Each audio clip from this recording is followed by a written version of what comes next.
Ladies and gentlemen, welcome back to the Sonic Superstars playthrough. We are playing the actual Frozen Base Act 1, which is an okay act. I like it. Kind of has that. It's kind of like more than skippable. It's kind of a mashup between that Cut Winter level from Sonic 2 and Quartz Quadrant. I want to say. Is that the level from Sonic 4 Episode 2? No, it's from Sonic CD. You're not even close. Well, forgive me for not How knowing fucking dare. all... What do you have Sonic keywords muted on social media or some weird shit? How could you even think Quartz Quadrant, that a level that boring, came from the greatest Sonic game ever made? You make me fucking sick. So, are people still anti-Sonic CD now? Because no? Okay. I think it honestly depends. I think the people, a lot of the people who played it when it first came out, because it was a different game back then, still hold it in high regard. I don't think it's a terrible game. I never personally cared for it too much, and I think nowadays there's more people who, because there's way more games out now, and Sonic CD is kind of an outlier, like Knuckles Chaotix in terms of how it plays. I think some people, a few more people nowadays are a bit more like, yeah, I don't really love it, type of thing, you know. I don't even think it's so much about the game itself, rather its aesthetic. That remains peak for a lot of Sonic fans. Oh yeah. Of me specifically, because I still absolutely love the way Sonic CD looks. I love everything about the energy of Sonic CD.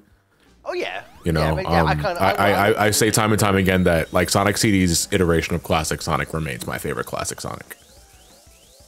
Because I just like the design, I like the energy, the soundtrack is fantastic. Yeah, like there's but if you tell me about the actual game, I was like, because I think even people who love the level design and the platforming, I think even those people would agree some of the worst bosses in the entire franchise are in Sonic CD, like without question. Yeah, I know the special stages were also not loved. Great idea, great concept, but I just think the Taxman remakes makes those a lot more fun to play. Originally, I felt he was very stiff in the original CD special stage. Yeah. Oh, I forgot to hold down the hammer button. Damn it. Oh, you have to press a button in order to do the hammer. Well, on your initial jump, you will always use the hammer, but the hammer will go away after a few seconds unless you do the double hammer jump and like that. I see. Okay. And hold it down, because the moment you let go of that shit, the hammer goes away. I just have not thought to think about it while watching this entire playthrough, so you know. Yeah. So you kind of have to get into the habit of, using the hammer. Is it a different button than the jump button? No. Okay.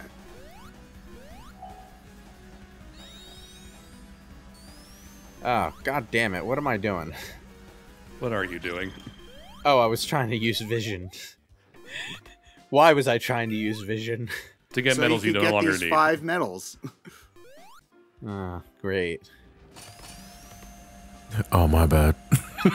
I am all of 2% toward another 1/4 of a robot. Can you save multiple robots for the battle mode? You can, but it's expensive as hell because you need to buy several base prototypes to open up new avatar slots, and then you need to buy separate parts for each one. And paint. So if you want a legion of 5 multicolored Metal Sonics, you need to buy the Metal Sonic parts 5 times each. Wait, whoa.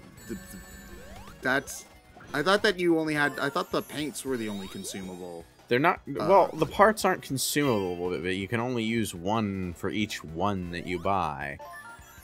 So if you want to move your Metal Sonic hands to another robot, you're going to have to take them off the first one first. Or buy another one. Or buy another one, yes. That's dumb. It is dumb. It is. I think that whole shop mechanic is really dumb. And again, it feels sad that I have to say this in this current age of gaming we live in. Hey! That's a really nice touch. Are we just going to ignore the fact that there was a Yeti that we... Yeti. But the fact that I feel weird saying this, but I kind of praise the fact that you can't use real money. Like Sega aren't trying to nickel and dime children for this thing. It's just that the economics of the internal shop are just stupid. The economics of the internal shop remind me of Crash Bandicoot and wait, no. The racing game. CTR Nitro Fueled. But again, unlike that game, you can't use real money. So I do applaud Sega for not doing that. Well, at first you couldn't use real money in Nitro Kart, but they changed their tune on that real quick, didn't they? I can't see Sega have done a lot of dumb stuff, but I can't see Sega doing that, to be honest with you. I think my all-nighter just like caught up with me all at once right there because I just abruptly lost my ability to chain words together in a coherent sentence. That boss didn't seem too bad. Johnny, seeing this footage makes me realize I pulled at you and I've never played this stage either. Okay, this is fucking weird, right? You get a shield from the monitor, and you get the shield from the monitor, which should indicate that you can use the shield in Act 2, right? But Act 2 is the fucking shooter stage. Why is that shield monitor there? Why? I think it's just... Wait, are you talking like from when you got from the goalpost? Yeah. Because it's tied to an achievement. What? Getting items from the signpost has an achievement tied to it. Yeah, but... So I think it's just there for that why achievement. that specific signpost? I don't fucking know, dude. I'm not a developer. Why not just a Isn't ring? it random? Aren't they random though? When you get things from the Yeah, they're random. But the idea of getting items from the goalposts is, something from Sonic 3. But it also there's an achievement tied to it. Are they random? Because I know in Sonic 3 and Knuckles they were in specific locations. So if you knocked the sign to the same place, you could get the same thing again. Are they random in this? In Superstars, I'm not sure. Huh. Well, anyway, this is literally Fantasy Zone. This is so cool. The enemies are from Fantasy Zone. Another cool thing though is that each character gets their own Eggomatic from the game that they come from. Yes, from the game that they debuted in. That's a really nice touch. See, like again, I don't think this is a perfect game, but I've seen so many people. I will defy anyone who says that the real thought and love wasn't put into this game. Because there were so many nice little touches like that, or the fact that if you equip the water power up, you can't get crushed because your body's water, which is a really nice little touch. Is that so? I did not know that. Yeah. Okay, so water actually has a use. Crush immunity. Yes. Literally crush immunity, yes. Okay. Another neat thing about the Eggomatic is that if you're playing as Trip, she gets the Sonic 3 Angel Island boss mech. The thing that shoots... Oh, nice! I didn't know that. Cool. Yeah, she gets the one that shoots the fireballs at you, so that's cool. She doesn't have a game that she debuts in, see, so... Well, this game, so she could do Eggman's thing from this game. Eggman is just using his Sonic 1 Eggomatic, so it would have been redundant with Sonic's.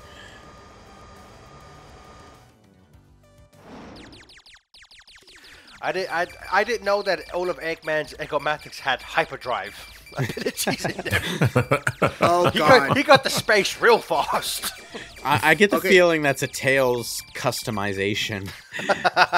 This frickin' dink sound is like the bane of my existence in any arcade game where it's just like, oh, fuck you, you're not doing shit. Like, well, then where am I supposed to shoot then, asshole? Just to flex on Eggman, Tails not only fixes up a hunker-junker Eggomatic, but he installs a hyperdrive on it. Just for shits and giggles. I really like this idea of this is now the second game in terms of classic where they've kind of reused like an old Sega IP. Obviously, Mean Bean Machine, Poyo Poyo for Mania, fancy stuff for here. So hopefully in the next game they'll pull an altered beast and Sonic can turn it into the Werehog again.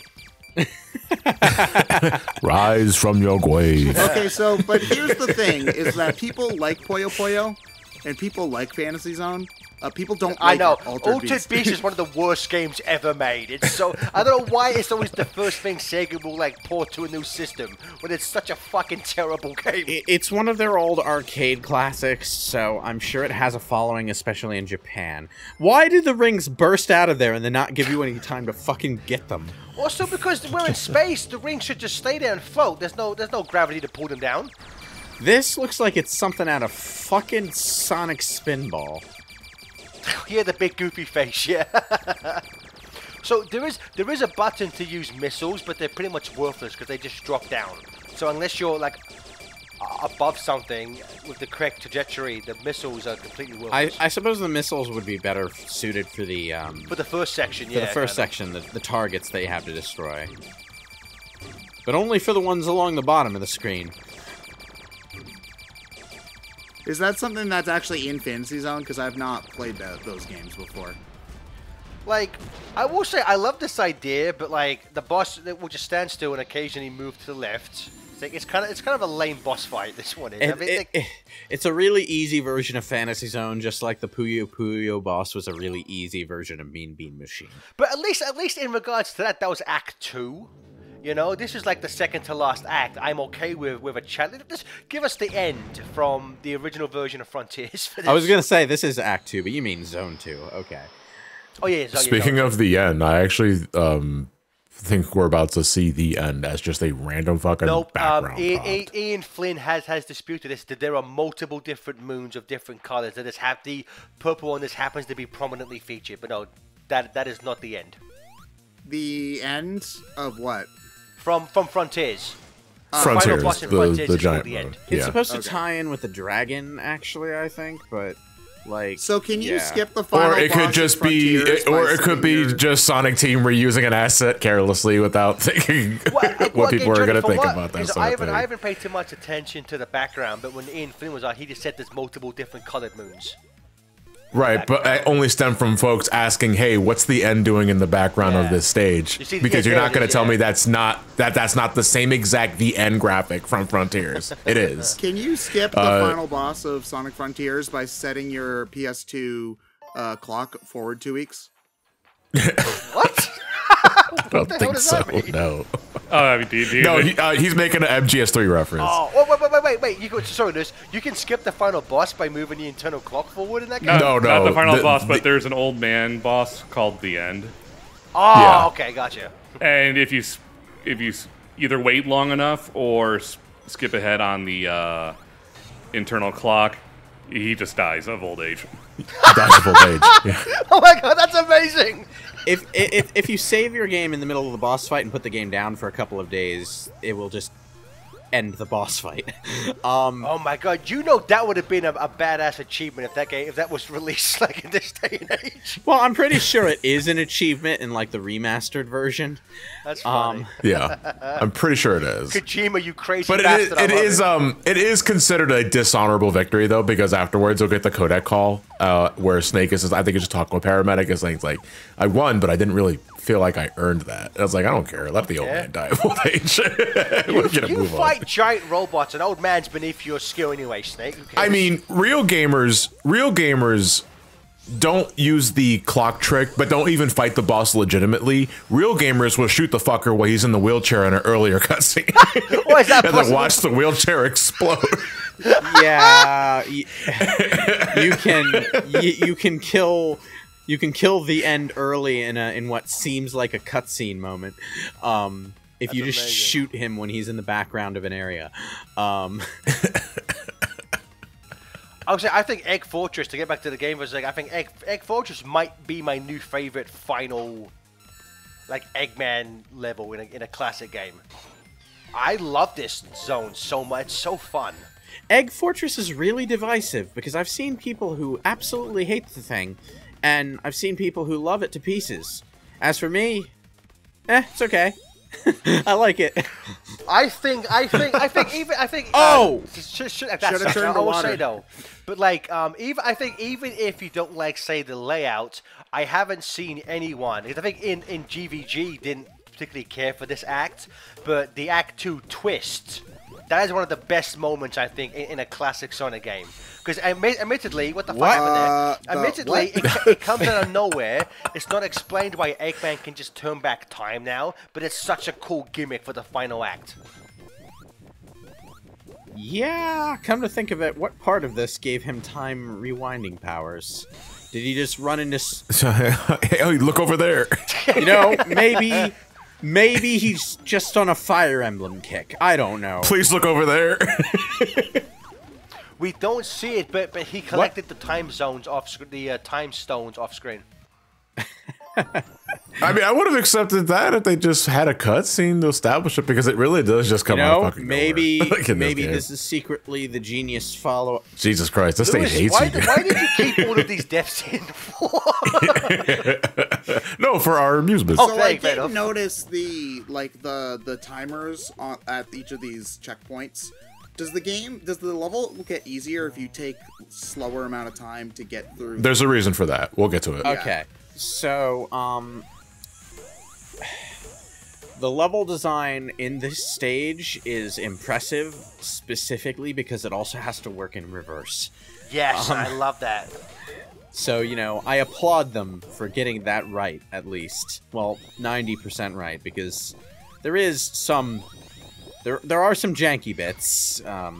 I will say though, I like how in context of, because like Act 1 functions as like a standard level where like it gets a bit harder as it goes on. So for Act 2, at least I find the further you get into Act 2, the easier the level gets, which I think is kind of a nice little twist. Almost. The layout does kind of get easier, but the collapsing sort of like the platforms that form as you go through have tighter time limits toward the end of Act 2. Yes.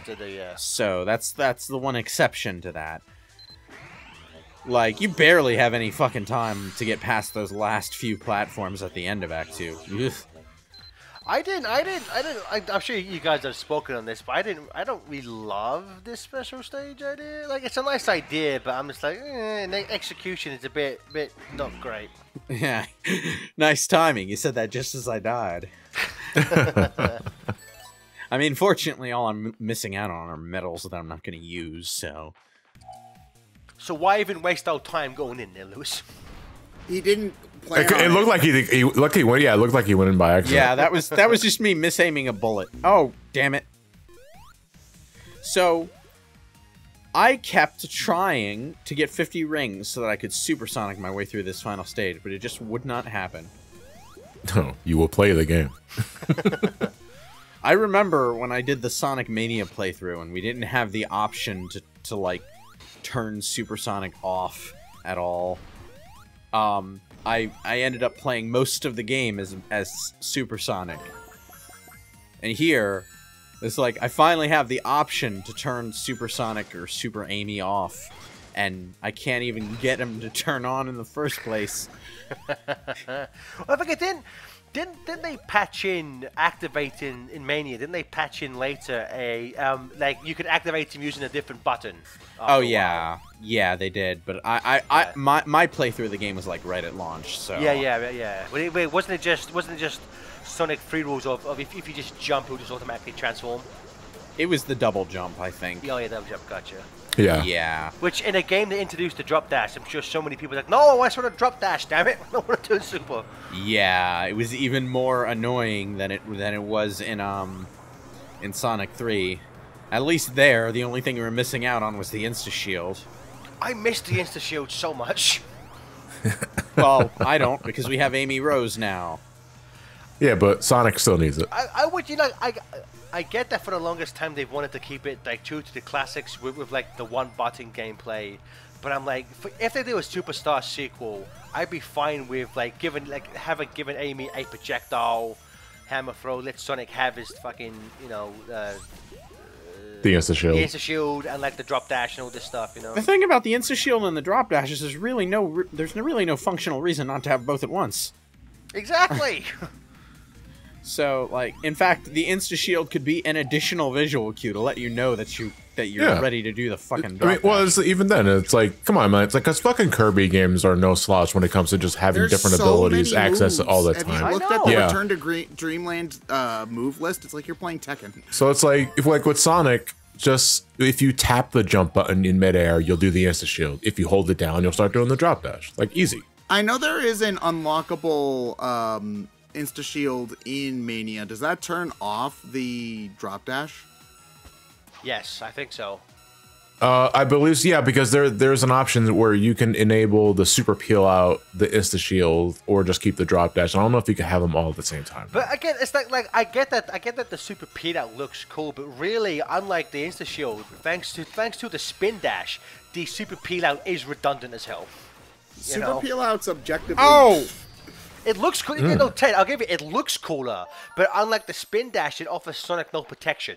So you can just peel out into an enemy. It's it was just faster than the spin dash. That was like its only distinguishing factor. Faster, but that was about it. The only real advantage of using the super peel out is that it sends you into a run instead of a spin, which means you don't need to jump to fucking stop yourself. So it does have some utility. It's just not different enough utility that it really makes that much of a difference. That also seems pretty niche, too, because when I'm playing Sonic, I jump whenever I see anything anyway. Yeah, pretty it's much. It's like the advantage to the super peel out is that you have more control when you're running on the ground. The disadvantage is that it has a longer wind-up than the spin dash. And the spin dash, since it protects you from stuff, well... To be fair, the super peel out is something that you can just, you know, push down immediately after doing it, and you get the same effect as a spin dash. But but you lose the ground control. Yeah, but my point is, like, if we're talking about which move is truly superior, the only advantage the spin dash has is that you can set it off a little faster than the super peel out. Because, like, and you can kill enemies with it. I spin dash is better than peel out. Yeah, I will die on this but what I'm saying is, like, if you only had the super peel out and the spin dash were gone, you could get the same advantage as the spin dash by just pushing down immediately after the peel out. Yeah, so I get you, but yeah, it's I get like, you. It's just really funny to me that because Sonic CD and Sonic 2 were made at the same time, both teams came up with a functionally identical move. Because Ted, CD has the spin dash. It just sucks compared to the Sonic 2 one. Well, I thought that was because like the teams talked at one point and they were like, "Oh, look at us, we made the spin dash," and then Sonic CD is like, "Oh, we also made move that makes you go fast when standing still." Dad, can we get that? Can we get the Sonic 2 spin dash? We have the Sonic 2 spin dash at home, son. And it's the Sonic CD spin dash. Also, what's Sonic 2? Yeah, well, there's rumors that because Sega Japan made CD, and Sega, the STI, Sega Technical Institute made Sonic 2. Sexually wonder, disease, made the other one. Sexually transmitted institute. Sexually transmitted infection made Sonic 2. Right, they made Sonic 2. But Sonic CD was Sega Japan, and I wonder. Were notes traded between the two? Apparently, Sonic CD, from what people have said online, apparently Sonic CD was going to be an enhanced port of 2. That's what I guess the original idea was. So it wouldn't surprise me if in the beginning they were either trading notes or working kind of closer together, but then they realized, let's not do that. And then someone said, wait, Metropolis has 3 acts? How are you doing that? Never mind, start from scratch. No, because, Johnny, every level in Sonic CD has 3 acts. Look at this. This is fun. Yeah, that's cool. I like that. Doesn't Sonic CD isn't Jun Sonoy on both teams, though, for Sonic CD? No, Jun Sonoy. No, Jun Sonoy didn't start until 3. Okay. Yeah.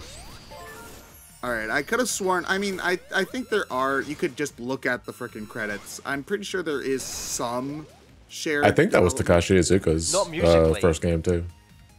What's that? I believe that Sonic 3. I believe was also Takashi Iizuka's first Sonic game as well. Yeah, it was either his first game or the first game where he had like an actual lead job in it. Yeah. Yeah. Which one was Mark Cerny in? Sonic 2.